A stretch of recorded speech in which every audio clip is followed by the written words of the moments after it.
एक बार की बात है, महात्मा बुद्ध अपने शिष्यों के साथ दूसरे नगर में प्रवचन के लिए जा रहे थे। काफी दूर चलने के बाद सभी शिष्य थक गए और वे फिर महात्मा जी से बोले, गुरुजी, यदि आपकी आज्ञा हो तो कुछ देर कहीं रुककर विश्राम कर लें। महात्मा जी बोले, वत्स, कहीं उचित स्थान देखकर हम वहीं विश्राम करेंगे। फिर कुछ देर चलने के बाद उन्हें एक खेत दिखाई दिया। उस खेत पर एक बुजुर्ग और एक छोटा लड़का खेत जोतने का काम कर रहे थे। महात्मा जी ने उस बुजुर्ग से पूछा, हे मान्यवर, हम कुछ देर यहां विश्राम कर सकते हैं? तब उस बुजुर्ग ने महात्मा जी को पहचान लिया और हाथ जोड़कर उनको प्रणाम किया और कहा, है महात्मा जी, ये तो हमारी खुशनसीबी है कि आप हमारे खेत पर पधारे। आप वहां उस पेड़ के नीचे विश्राम करें, मैं आपके जलपान का प्रबंध करता हूं। तब महात्मा जी बोले, हे मान्यवर, आप अपना कार्य पूर्ण करें, हमको कुछ नहीं चाहिए। फिर भी वह बुजुर्ग नहीं माने और महात्मा जी को कुछ फल तोड़कर और उन्हें जल देकर वह बुजुर्ग अपने काम में व्यस्त हो गए। तब सभी शिष्यों और महात्मा जी ने फल और जल ग्रहण किया और सभी वही विश्राम करने लगे। फिर वह बुजुर्ग निरंतर अपना कार्य करते रहे। तभी उस बुजुर्ग का पोता काम करते करते थक गया और मन में सोचने लगा कि अभी तो आधा खेत ही जुता है और आधा खेत अभी बाकी है।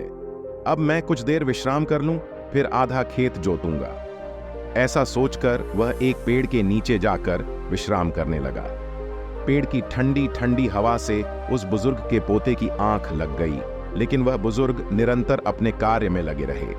फिर जब उस बुजुर्ग का पोता अपनी नींद से जागा, तब तक उस बुजुर्ग ने सारा खेत जोत लिया। वह नजारा महात्मा जी और उनके शिष्यों ने देखा। तभी महात्मा जी से उनके शिष्य बोले, हे गुरुजी, इन बुजुर्ग की उम्र इतनी अधिक होने के बावजूद भी बिना विश्राम किए ही उन्होंने सारा खेत जोत लिया और दूसरी ओर उनके पोते की उम्र उनसे छोटी होने के बावजूद भी आधा खेत जोत कर विश्राम करने चला गया। ऐसा जोश सराहनीय है। उन बुजुर्ग में ऐसा जोश देखते ही बन रहा है और वही उनका पोता आलस्य में आकर विश्राम करने चला गया। तभी महात्मा जी बोले, हे वत्स, तुम्हारा कहना उचित है, पर ऐसा इसलिए हुआ क्योंकि उस बुजुर्ग का ध्यान केवल खेत जोतने पर था, ना कि शरीर की थकावट पर। वही दूसरी ओर उस बालक का ध्यान खेत की जुताई पर ना होकर शरीर की थकावट पर था। इससे हमें यह शिक्षा मिलती है कि अपना ध्यान हमेशा लक्ष्य पर केंद्रित रखें और अन्य कहीं नहीं। यह कहकर महात्मा जी और उनके शिष्य उस बुजुर्ग का अभिवादन करके अपने मार्ग पर चल दिए।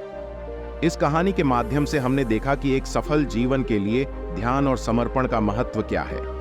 यह हमें याद दिलाता है कि अपने लक्ष्य को प्राप्त करने के लिए हमें समय समय पर विश्राम करना जरूरी है, लेकिन इसका मतलब यह नहीं है कि हमें अपने कामों में आलस्य पूर्वक ढलने की इजाजत है।